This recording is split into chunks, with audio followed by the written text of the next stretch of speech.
Mbak, saya belum pernah belajar yin. Kalau ikut spesial kelas pernah, tapi saya belum pernah, jadi saya nggak ngerti. Nggak apa-apa, yang penting pelan. Nah, ya udah, kata dipelankan. Saya sangat butuh yin karena otot-otot lembut, saraf-saraf lembut itu akan dikembalikan ke posisi semula hanya bisa dengan yin. Wah, saya langsung memang benar nih, saya harus ambil yin. Saya terus terang memilih untuk mengambil sebuah lembaga yang untuk saya masuk, maksudnya untuk belajar di mana. Kalau direkomendasikan dan saya tahu yang merekomendasikan saya itu sudah yakin hasilnya seperti apa, maka saya masuk.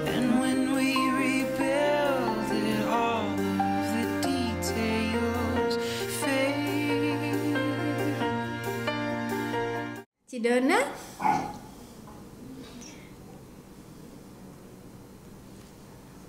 Oke. Silahkan. Ya. Sebelumnya terima kasih sekali untuk Mbak Yuni, Cik Fani, dan teman-teman semuanya, termasuk Pak Made di belakang layar ya, dan modelnya kemarin. Ilmu yang luar biasa, terus terang dari saya yang semula seperti saya pernah bilang, saya tidak suka dengan yin. Dulu ikut kelas Mbak Yuni Sapasana menjelaskan meridian, saya tidur. Bingung apa ini wes, tinggal tidur weh. Baru kemudian ya itu tadi, seperti saya bilang di awal bahwa semesta memang mempertemukan saya harus belajar yin. Tadi malam jujur sudah saya praktekkan ke murid saya yang dokter. Beliau bagaimana tuh bagaimana? Iya, jadi dari awal beliau sudah bilang, Mbak Dona, saya maunya yin. Saya bilang sama dia dari awal, Mbak, saya belum pernah belajar yin. Kalau ikut spesial kelas pernah, tapi saya belum pernah, jadi saya nggak ngerti. Nggak apa-apa, yang penting pelan. Nah, ya udah, kata dipelankan. Akhirnya begitu ya. Jadi sebenarnya lucu ya, karena yin posenya duduk, berbaring, telentang, tengkurap. Ini kata ditahan. Sementara pose kan malah jadi semakin berat ya, karena saya benar-benar nggak ngerti. Terus tadi kemarin saya cerita, Mbak doain saya mau ikut kelas yin. Dia excited sekali. Tadi malam langsung saya praktekkan. Dia bilang ini yang saya bilang. Karena ketika kita yin, saya yang sudah seharian bekerja dari pagi berangkat jam 6, pulang masih praktek sampai jam 11 malam. Saya sangat butuh yin. Karena otot-otot lembut, saraf-saraf lembut itu akan dikembalikan ke posisi semula hanya bisa dengan yin. Wah, saya langsung memang benar nih, saya harus ambil yin. Kebetulan di keluarga mereka itu 3 generasi. Ibunya sudah usia 60 tahun, beliaunya seusia adik saya, di bawah saya sekitar 3 tahun. Kemudian anaknya umur 11 tahun. Jadi bisa terbayang ya, saya mengajar dalam satu kelas 3 usia yang berbeda. Jadi memang yin yang paling pantas.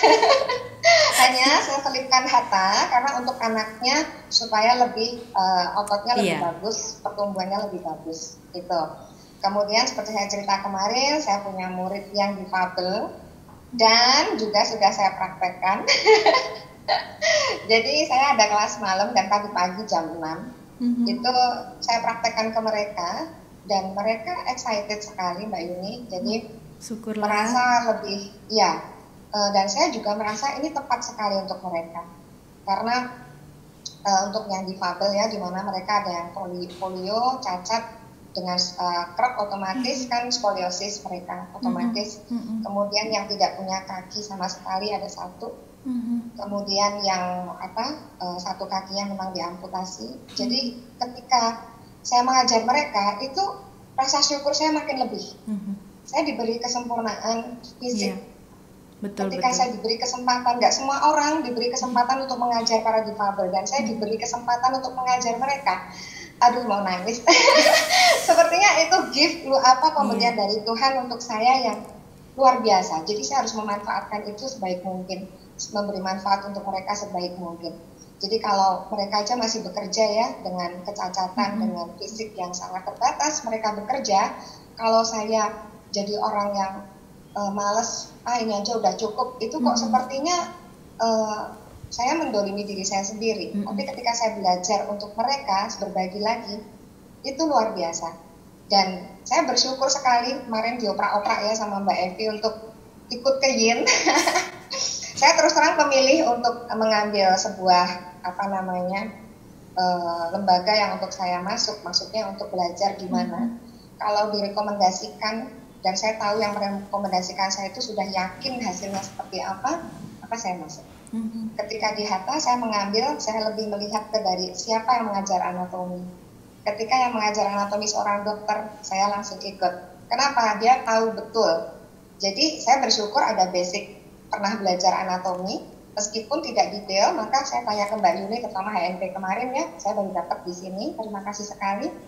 Sama seperti Mbak Dani, Mbak Yuni menjelaskan sangat mudah dicerna, sangat gampang sekali. Jadi nyantolnya lumayan sih, maksud saya cukup mudah, sangat mudah bahkan. Jadinya kita tularkan juga mudah.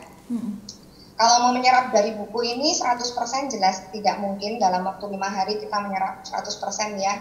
Makanya misalnya tadi kayak Mbak Santi bilang rasanya udah ya sama. Sama persis. Makanya kenapa ketika saya ngotot kemarin saya pengen ikut ngajarin meskipun hanya satu pose, saya hanya mengambil satu manfaat saja dari organ tersebut.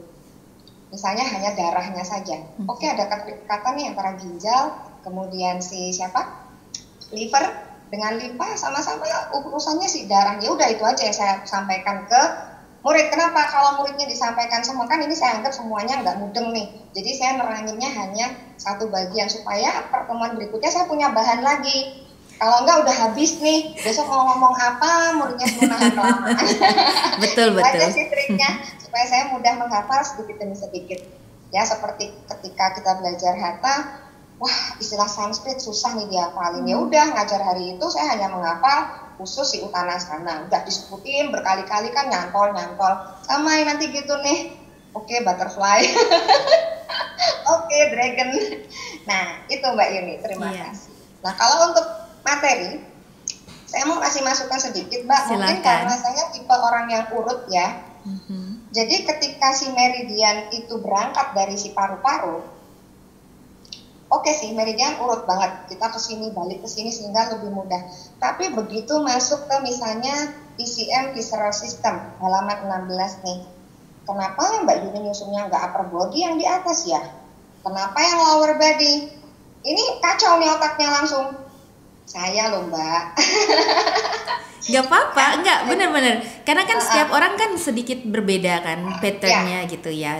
Buat saya itu hal yang it's okay gitu kan, itu memang kebiasaan kita kan. Jadi saya pribadi lebih mudah menghafal, apalagi anatomi ya Mbak. Oh ini paru-paru nih, bagian atas tubuh kita. Begitu membuka materi berikutnya, lah kok dia yang bawah dulu. Jadi otak saya langsung berbalik turun, mengurutkan si organ yin-nya ini jadi berantakan gitu loh Mbak. Apalagi kemudian saya hubungkan the 5 elements. Di the 5 elements juga di sini kan memulai dari hati nih, bukan dari paru-paru. Nah jadi saya sudah kacau lagi nih. Waduh, ini turun lagi nih. Yin yang di halaman 16 dari si limpa, kemudian yang di the 5 element dari hati. Itu saya Mbak. Jadi saya terus terang makanya dari kemarin terus overload ya, yang tadinya saya mudah menghafalkan si meridian. Oh oke, kaitannya ke sini, berarti nanti kalau dari dia ke sini dia akan turun, si kaki dia naiknya lewat sini. Itu sudah